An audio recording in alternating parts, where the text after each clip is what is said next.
Good afternoon and welcome to a More Than Meets the Eye 300 episode special and also my 2,000 subscriber special. It's the size comparison I promised you earlier. Please stay tuned to the end of the video for a special size comparison. And I'm not going to tell you what it is, but it's big and I'm going to compare it to the Dragonfly and you may actually love it. I don't know. I do. So today's video will of course require your likes, shares, and subscriptions.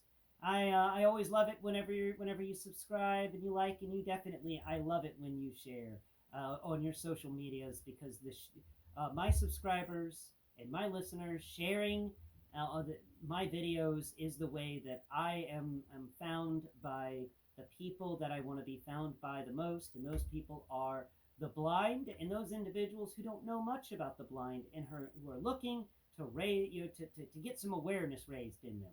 And that's what we do here. We raise awareness to the blind and the visually impaired through alternative means and methods, and this is including to, but not limited to, G.I. Joe classified Haslab projects, because I love me a Haslab project. I love the textures and everything, but we're not talking about that today, because today we're going to be doing a big old size comparison. It's going to be huge. It's going to be grand.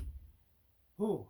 And this is like the third time I'm recording this, so excuse me if I'm a bit frazzled. Okay, let's get into it immediately by talking about the smallest possible G.I. Joe Classified Series vehicle that we have access to, and almost lost a bunch of things right there. I need to be more nuts. Okay, that's okay. Where's the smallest G.I. Joe Classified Series vehicle? I put you over here. I thought. Didn't I put you over here? Yeah, here you are. Come here, Lady J. I need you today. Okay. Here we go. Lady J with the G.I. Joe Classified Series Ram Cycle. And here we are with in the front. The G.I. Joe Classified Series Ram Cycle could almost go under these wings if there wasn't anything big under those wings, like these missile pods and stuff. But actually, yeah, it kind of fits under there. And I think it would be really fun, since there's a Night Force Ram Cycle, if somebody found a way to make a connection port that would allow the Night Force Ram Cycle to have a piece put on top of it and connect directly into one of these slots under the wing. If nobody had that idea yet, it's free. Go ahead and grab it. I'm not going to stake too much claim to it. Just ask that, hey, you point my channel out if you ever make it. I would absolutely love it if you pointed my channel out. So here we go, putting your hand back on the handle. There we are. Cool. So that's kind of a comparison of the wing. We get the wing is half a Ram Cycle, and then we have the front here of the canopy is an entire Ram Cycle, is the length of the canopy. Like, she can just drive down the front of the Ram Cycle. I think that's kind of neat. She can drive in front of the Ram Cycle, and Dragonfly, oh my god, I don't know why like I said, this is the third time I'm recording this, so excuse me. She can drive her Ram Cycle in front of the Dragonfly, and all around it. It's really cool. It's just amazing, the size comparison. I like comparing the Ram Cycle to this Dragonfly because I loved it when I compared the Ram Cycle by itself without its sidecar to the Haslab Sentinel. It was just really fun. And final comparison here with the Ram Cycle is the engines for the Dragonfly, which stretch from here, midway, just right behind the cockpit, and boom. The engines are the length of the Ram Cycle, and definitely much wider than the Ram Cycle. It's just, the Ram Cycle is so tiny. Okay, let's compare it to the next size category up, because I don't have the 4x4. If you're ever looking to get Blind Prime a present, it's always going to be, get me that wrecker with 4x4 and the Trouble Bubble. Those are the two for my collection that I want, because I love all the vehicles. I want them all. In the Night Force Ram Cycle, that's for sure I want to try and get. Alright, so here we go with the coil. The coil is a bigger thing. It's only like 1/3 of a coil for the wing. The coil length is longer than the cockpit, but funny enough, the coil is the only other G.I. Joe Classified Series vehicle that I have that requires that has space for two people to sit, one in the front and one in the back behind them. and that's how the cockpit is with the Dragonfly. And we get an idea of just the sheer size. Actually, we can go ahead and pick this cockpit up. Spin your blades around, sir. There we go. All right, pick that cockpit up and do a little comparison of the inside of the cockpit to the coil, and we get that the inside of the coil, like the area that people would be sitting at, is just a smidge shorter than the inside of the Dragonfly cockpit.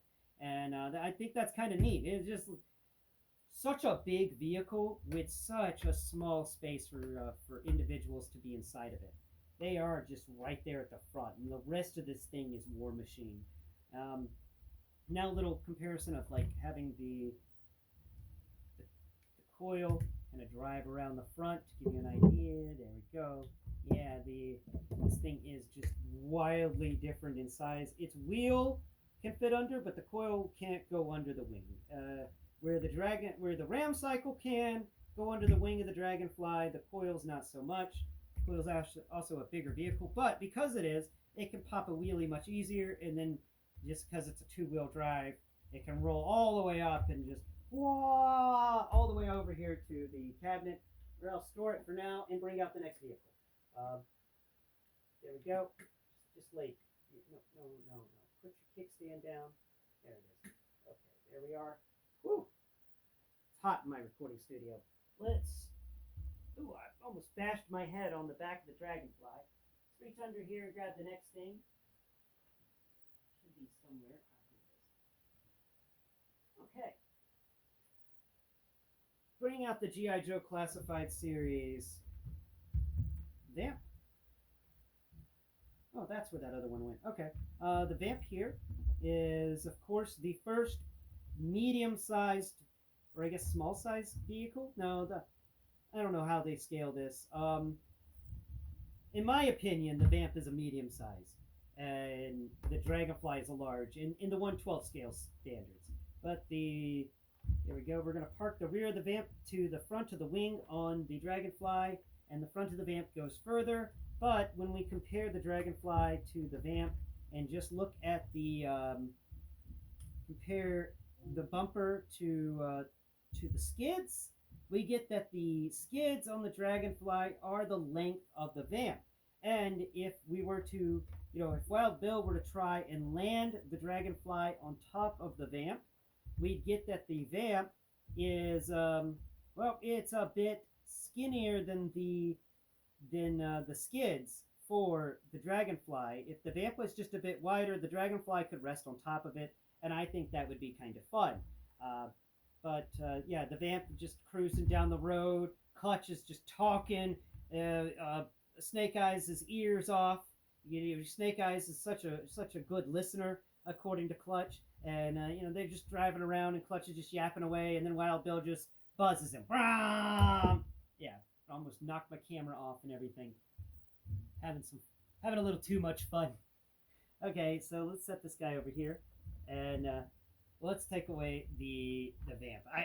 I like these two together. They feel rugged. They feel big and gnarly. I like them together. I really do. I'm very happy to get the Vamp and the Dragonfly.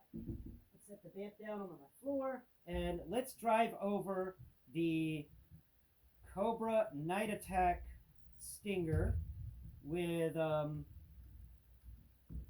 HMS system. And when did? Oh yeah, no, I know what that is. Okay, so here we go. Here's the Night Attack Stinger with HMS system, and of course I gave the Night Attack Stinger the Vamp's guns, and I gave the Vamp's guns the Night Attack Stinger's guns.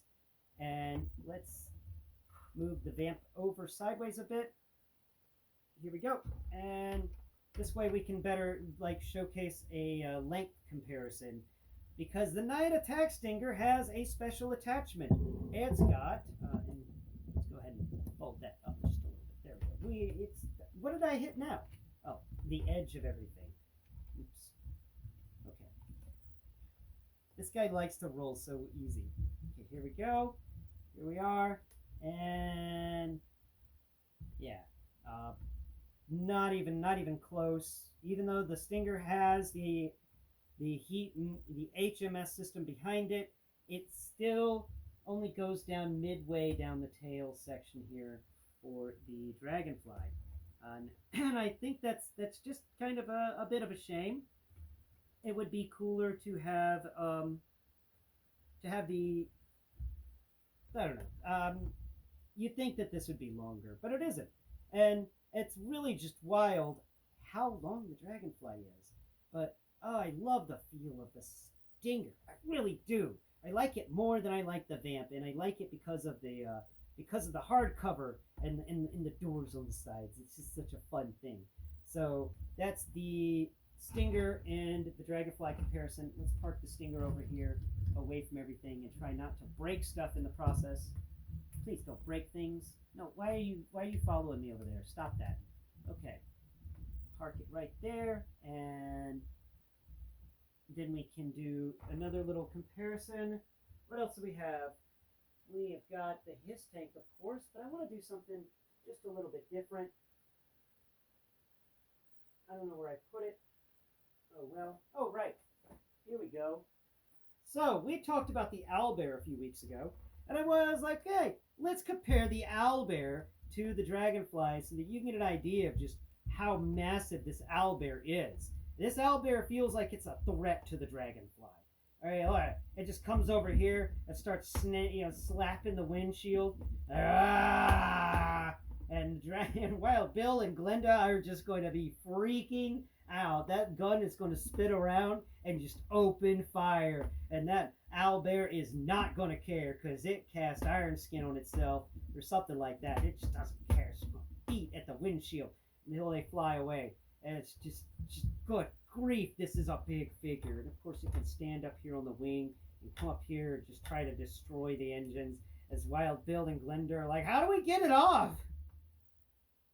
There's a little comparison of it. Like just put your hand up there on the wing, sir. There we go. Oh. Yeah, you gotta bend your elbow just a bit. There we go. Okay, can we do it right? Can we do it right? You kind of rest your shoulder on it. There you go. Yeah. Taking a break after a long day terrorizing Wild Bill and Glenda with your antics, you crazy druid. Oh my god. Did Iron Knife put you up to this? So that's a little, like, just wow. I just wanted to showcase that because it made me laugh. It was fun. Now, let's get out the one that you've been wanting me to showcase. The one that you've been like, come on already. Show us the goods. All right.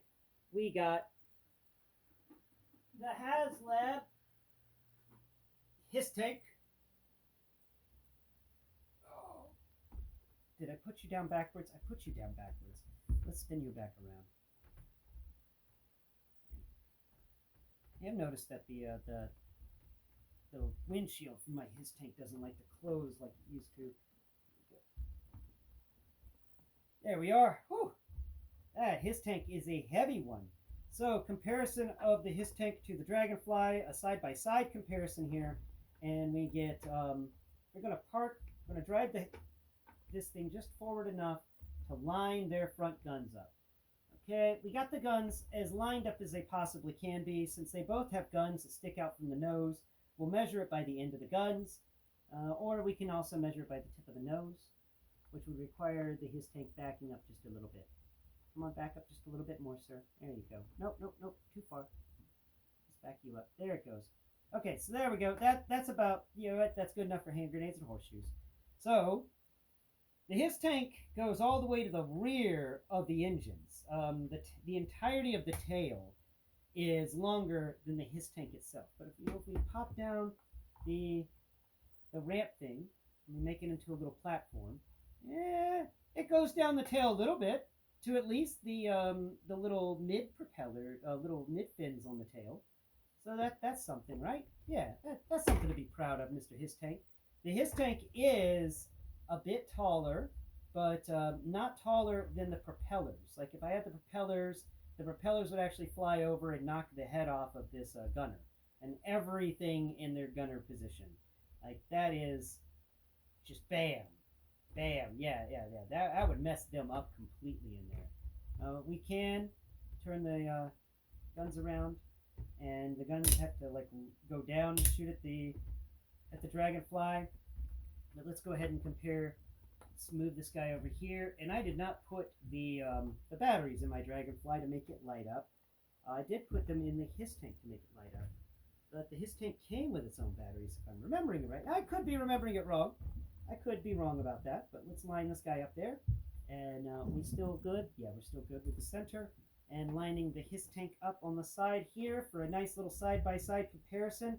They are just majestic together. They are absolutely beautiful in my opinion whenever they're lined up next to each other. And while I got them lined up here, let's talk about a couple of things they do have in common, because the I think it's Lenny mentioned he wanted to make sure that the blast effects were compatible. So here's the smaller blast effect. It has the smaller end. It does plug directly into the Histank's gun, and it's a sturdy enough connection that I can just move the gun up and down, and I can spin it left and right, and that blast effect isn't coming out. That's really good, but it's not so stuck in there that it's sticky and you worry about ripping paint whenever you're pulling it out. So I do like that. It seems they've gotten better at their blast effects, and so much better since Transformers Siege. Now the bigger blast effects do actually plug into the let's see if this. Aha! Yeah, the smaller blast effect also plugs into the end of the laser gun for the Histank's nose cannon. If you were wondering about that, that is something that happens. The bigger one plugs into the missiles that came with the Histank. Here we go. Here's the missiles, and boom, plugged in nicely to that missile, and that's really good. Also, they plug into the Stinger missiles that came with the Cobra Night Attack Stinger. I have those just kind of set aside on the shelf, but the blast effects do plug into those quite well. All right. Now, was there another comparison I wanted to do with the Hisstank? Yeah. One more comparison with the Hisstank, and this one's actually going to be a quick one, because I wanted to showcase the Dragonfly stand with the Hisstank. So here we go. I'm going to put the Dragonfly stand behind the Hisstank, and that's going to give it just a little more height than the Hisstank and the stand by itself. And then we move the Dragonfly around, and we can plug it directly onto the stand. Line the holes up. And there we go. And now it actually looks really good, I think, because the missile pod goes right above the head of the gunner for the Hisstank. And it works. And still the negative I have on this flight stand is that it's not adjustable. That I can't make the Dragonfly change its positioning and like make it go like that without. And I can make it seem like it's flying up and out, like it's escaping. I can set it up here and spin that around, and then set the Dragonfly up to seem like it. This Hisstank is we can actually shift the Hisstank around just a little bit. There we go. And now it seems like the Hisstank just came up on the Dragonfly, and the Dragonfly is getting away because there was an Owlbear attacking it, and now it's trying to fly away as quickly as possible. It'll let the Hisstank deal with the Owlbear situation. Let Cobra handle the Owlbears, Why isn't it coming up? Okay. So, the stand likes to stay on more on one thing than the other. You are sitting on my table. Good. Okay, now for the promised final comparison before we end today's video, and I'm going to have to pick the camera up because my S Pen died. So we're going to have to pick the camera up and shut it off in a bit, but it's okay. Let's grab my Hisstank from the front and the back so it doesn't get broke. Move it around. Set it on the floor for now because there's no more left in my studio. All right. There we go. Okay. Oh, final comparison. It's time for the big guy. It's time for the biggest toy I own. It's time for some majesty, some imperial glory. Dun, dun, dun, dun, dun, dun, dun, dun, dun, dun, dun, dun. Oh. Dun, dun, dun, dun, dun, dun, dun.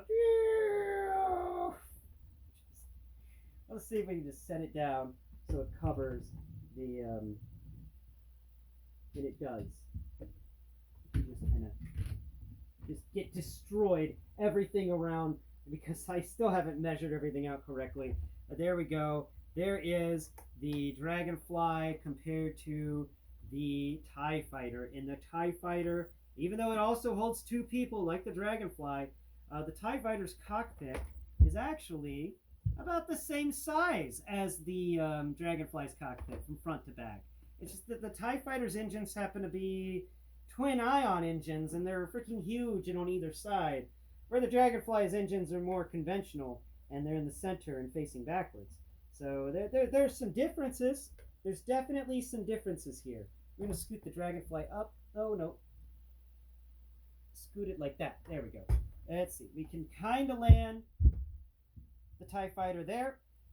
Are you good? You're a little off the table, but you're okay. Yeah, this is my biggest toy. This thing is massive. Seawall was the one who assisted me in getting it. Seawall is also the individual who helped me with that Bricklink project, which if I didn't mention it before, I didn't get in. But you could probably tell that by just looking at the records. So there we go. There's the Dragonfly compared to the wildly different TIE Fighter. And let's just to see if we can do it, we're gonna spin the Dragonfly a little bit. Oh nuts! What was that? Knocking stuff over all the time here at blind_pride. And there we go. Setting the TIE Fighter up on the edges of the table. I'm gonna kind of hold it still a little bit so we get a nice comparison of these two, one on top of the other, because isn't that just glorious? If I could take off the propeller piece, this Dragonfly would fit directly underneath the TIE Fighter. This is a wild scale vehicle. The Dragonfly was not expecting to be so large, and at the same time so small when you compare it to things like the TIE Fighter and the Hisstank. Though the Dragonfly is definitely longer than the TIE Fighter is wide. But width-wise on the TIE Fighter, it goes from the nose of the Dragonfly to its engines. And let me put the TIE Fighter away before I destroy more things. Alright, oh wow. You're a heavy guy, Mr. TIE Fighter. Alright, and that is the Black Series TIE Fighter. One of the first really, truly large one-scale vehicles that were made by Hasbro. There we go. Set you down. Huge vehicle that I am just very, very happy to have in my collection, as I am very happy to have this Dragonfly in my collection. What did I destroy over here? Is everything still together? Is the camera still existing? It is. Thank you all so much for joining me on today's size comparison video. You know what? Just for funsies, I'm hoping that I have enough time to showcase this one, because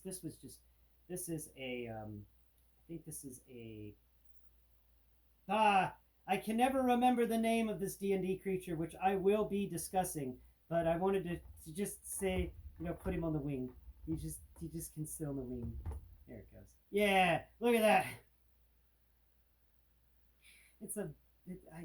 I want to say it's a Baylord, but I'm not exactly sure. And this is from the Golden Archive collection, and we'll be talking about him shortly. I think I'm actually going to do a little video on him tomorrow, but I wanted 300 to be this size comparison. But there he is compared to this, and isn't that just wild? He could just eat one of these missiles. He doesn't care. Actually, he can eat all 4 of them together because his mouth is that big. It actually can open and shut too, which is neat. Yeah, we're going to talk about him in depth. But thank you all so much for joining me in today's video. I hope you've enjoyed the show. Wow, this was a fun video to make, but also a tiring video to make. This is my studio. As I say, goodbye and good night. I hope all of you have a wonderful day. Until next Pride, bye-bye for now.